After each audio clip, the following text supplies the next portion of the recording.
જી ખાસ કરીને જોવા જઈએ તો ગત સપ્તાહે રાજકોટ મહાનગરપાલિકાના વિસ્તારની અંદર 16 જેટલા ડેન્ગ્યુના કન્ફર્મ કેસીસ એટલે કે પીસીઆર ટેસ્ટ કન્ફર્મ કેસીસ છે જોવા મળેલા હતા.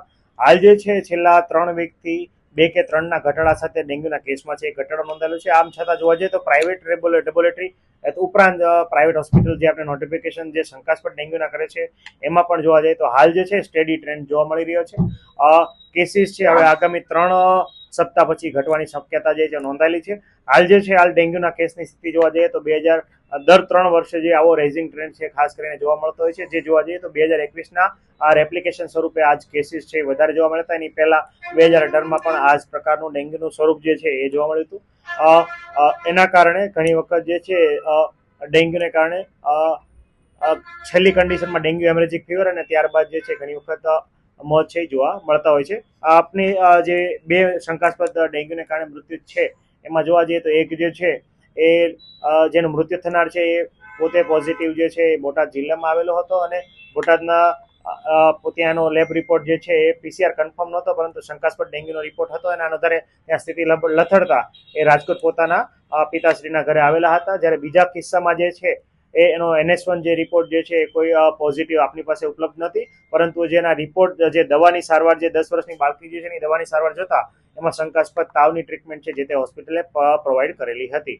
આગામી આમાં તપાસ છે. હાલ સેકન્ડ જે કેસ છે એમાં ચાલુ છે અને પ્રથમ કિસ્સો જે છે રાજકોટ કોર્પોરેશન વિસ્તારમાં પોઝિટિવ આવેલ નથી. છતાં રાજકોટ કોર્પોરેશનના વિસ્તારની અંદર બંને કેસો છે અને આજુબાજુમાં આપણે તાવને લગત જે active as well as passive સર્વેલન્સની કામગીરી, પોરાનાશક કામગીરી, આજુબાજુના 60 થી 70 જેટલા ઘરોમાં ફોગિંગની કામગીરી છે એ ત્વરિત જે છે આપણા દ્વારા કરવામાં આવી છે અને કેસ બેઝ સર્વેલન્સ છે એની કામગીરી પણ મેલેરિયા ડિપાર્ટમેન્ટ દ્વારા કરવામાં આવી છે.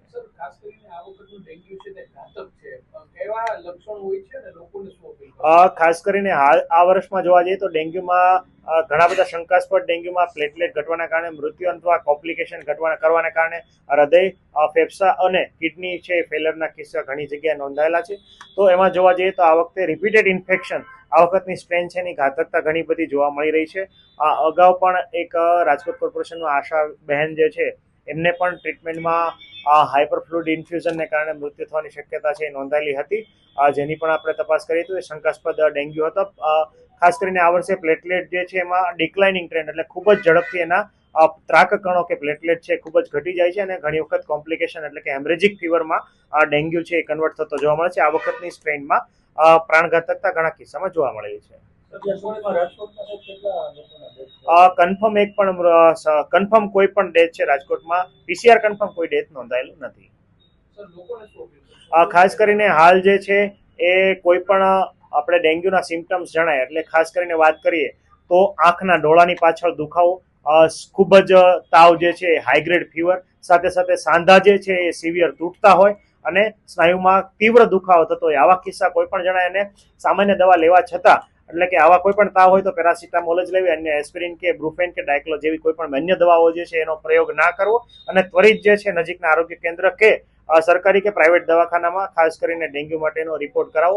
અને આમાં પણ જોવા જઈએ તો તમારા શરીરમાં કાંઈ પણ ચકામાં લાગે, મોઢામાંથી લોહી ના ચકામાં લાગે, મોઢા ઉપરાંત જોવા જઈએ તો ઘણી વખત શરીર ઉપર તમને રેશિસ એટલે કે લાલ પ્રકારના ફોલ્લી કે એવું કોઈ પણ જણાય તો તાત્કાલિક જે છે આ હેમરેજિક ફીવરની સિમ્ટમ્સ કહી શકાય. આ ઉપરાંત તમારા કમ્પ્લીટ બ્લડ કાઉન્ટ જે છે સીબીસીમાં જોવા જઈએ તો સીબીસીમાં જો ઘણી વખત તમારા પ્લેટલેટ છે ઓછા જો 20,000થી ઓછા થાય તો દાખલ થવાની ખૂબ જ જરૂરિયાત છે.